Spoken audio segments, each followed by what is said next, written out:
ओम नमः शिवाय।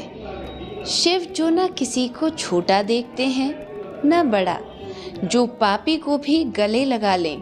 बस एक सच्चा आंसू चाहिए, एक सच्ची पुकार चाहिए। आज की यह कथा हमें सिखाती है कि पाप कितना भी बड़ा हो, अगर मन में शिव का नाम आ जाए तो वह पाप मोक्ष का द्वार बन जाता है। बहुत पहले समय की बात है। एक नगर था, ताम्रनगर। उसी नगर में रहता था एक व्यक्ति, कालकेतु। कालकेतु नाम का था, पर उसके कर्म उससे भी अधिक भयावह थे। झूठ बोलना, चोरी करना, निर्दोषों को सताना और धन के लिए हत्या कर देना उसके लिए कोई नियम नहीं था, कोई धर्म नहीं था, कोई भगवान नहीं था। लोग उसका नाम सुनते ही कांप जाते थे और कहते थे, यह आदमी तो चलता फिरता यमराज है। कालकेतु हंसता था, उसे किसी का डर नहीं था। जब नगर सो रहा था, कालकेतु अपने महलनुमा घर में अकेला बैठा था। चारों ओर धन था, स्वर्ण थे, पर मन में अजीब सा खालीपन। वह बोला, मेरे पास सब कुछ है, फिर भी चैन क्यों नहीं। उसी रात उसे एक सपना आया। उसने देखा भयंकर अंधकार और उसी अंधकार से आती एक गर्जना। कालकेतु वह घबरा उठा, पसीने से लथपथ। पहली बार उसे डर लगा। अगले दिन कालकेतु शिकार पर गया। घने जंगल में, जहाँ इंसान कम और भय अधिक रहता था, अचानक एक जंगली जानवर उस पर झपटा। डर के मारे उसके मुंह से निकला, हे शिव। बस इतना ही। उस पल जानवर पीछे हट गया। कालकेतु स्तब्ध रह गया। उसने कहा, मैंने भगवान का नाम लिया। वह हंसा, पर भीतर कुछ हिल गया था। उसी जंगल में एक टूटा फूटा शिव मंदिर था। न पुजारी, न घंटी, न धूप, बस एक पुराना शिवलिंग। उसके पैर रुक गए। वो अचानक से अनजाने में वहां पहुंच गया।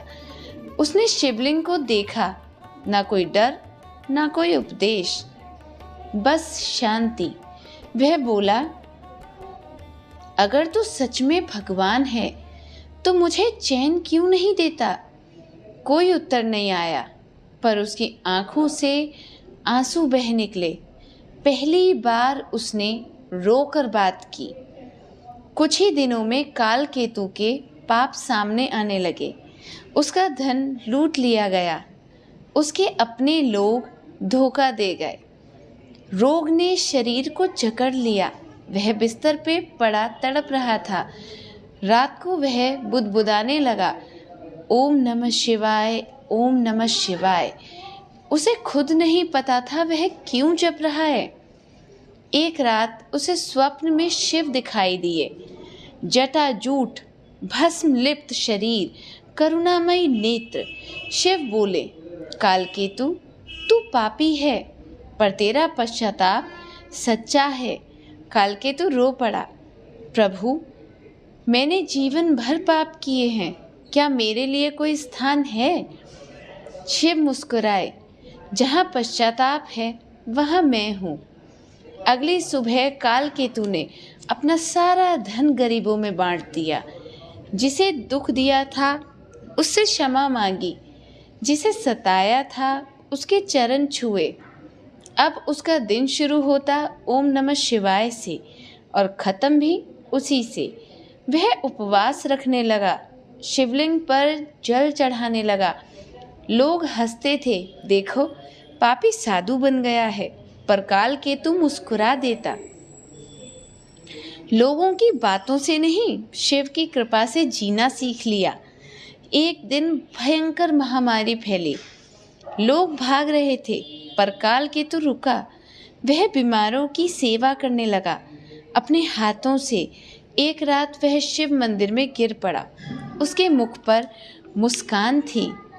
उसकी आत्मा शिवलोक पहुंची।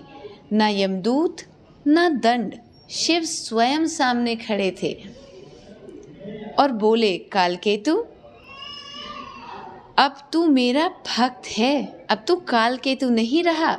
और उस दिन सिद्ध हो गया, पाप से नहीं पश्चाताप से मुक्ति मिलती है। अगर आज भी कोई सोचता है मैं बहुत पापी हूँ, मेरे लिए भगवान नहीं, तो याद रखना शिव सबसे पहले उसी को अपनाते हैं जो खुद को सबसे बड़ा पापी मानता है। ओम नमः शिवाय।